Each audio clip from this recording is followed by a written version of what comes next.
In my family, there are a lot of gardeners. My father was an avid gardener, my auntie was a florist, and my great-grandfather was also a seed merchant, and he travelled the world selling his seeds. So I feel like I've got a lot of familial connections to the gardening and family. My name is Julie Blyfield, and I'm a jeweller and a metalsmith, and I've been practising for the last 35 years. My practice does span from making jewellery pieces to small-scale objects. The objects are sort of jewellery size. I like the intimacy of working at that particular scale. And I think that comes somehow back to my childhood, where I used to watch my father making model ships on the kitchen table.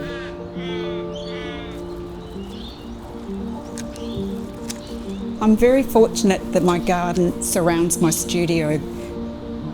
I've established the garden along with my late partner Chris 30 years ago, and it's so amazing watching it change with the seasons. The garden symbolises for me a place of life and growth, but it's also about loss. Things, naturally come to the end of their life cycle. So it's a great place for me to be working from. For this exhibition, I predominantly used the technique of chasing. I first learnt the techniques of chasing repoussé from Bob King when I was studying night classes back in the 1980s. Repoussé and chasing is a very ancient technique. It goes back to Egyptian times. It's a way of forming metal where you have a bowl of pitch, which is a bituminous material that is heated up and holds the annealed or soft metal in place. And then using the small steel tools to gently texture the surface of the metal. The repoussé process involves pushing the metal from the front side and the reverse side, while the chasing process is about applying line to the surface and also pattern as well. I often travel to different environments to look for plants and seek out new inspiration for my work. To be able to go into the environment is an important part of my practice. I called this new body of work viridescent corallium, the viridescent relating to the green and corallium relating to the corals, which directly reflects my experience of going up to the Daintree Rainforest and also snorkelling out on the Great Barrier Reef. Walking through the Daintree was an amazing experience. The light coming through the canopy, all the tangled root systems falling down and across the tree trunks, the big tree ferns, the cycads. All the noise within the forest was incredible, the birds. And occasionally, if you were lucky, you saw a butterfly coming through as well. After visiting the Daintree, being up near Port Douglas, I had the chance to go out on a snorkelling trip to the Great Barrier Reef, hovering over this cavern of amazing complex patterns, colours and textures.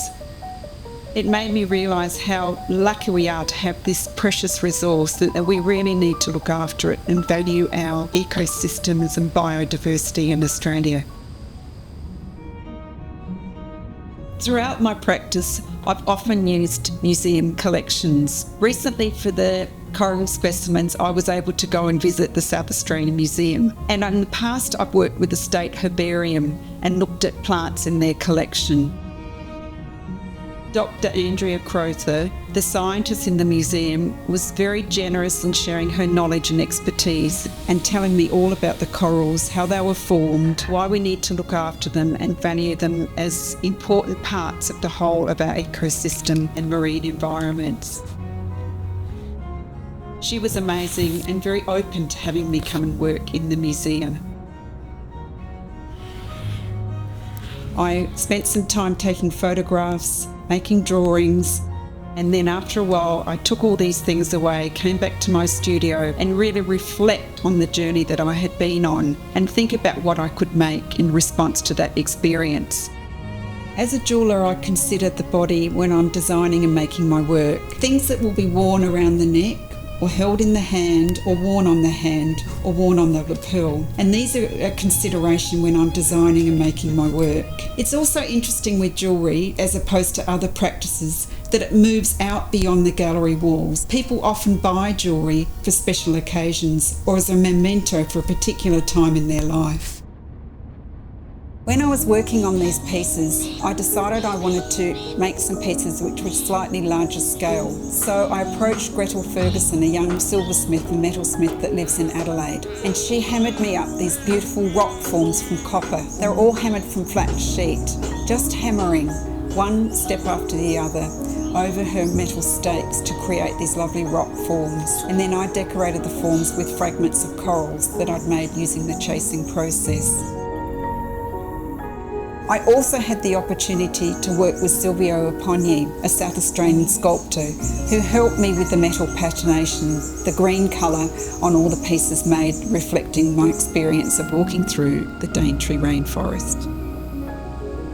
The marks I make when I work with metal are all about repetition, one following the other, and you can hear tap, tap, tap emanating from my studio. Marks that leave evidence of my making. They're the evidence of the making process, and I actually like them to be quite prominent in my work.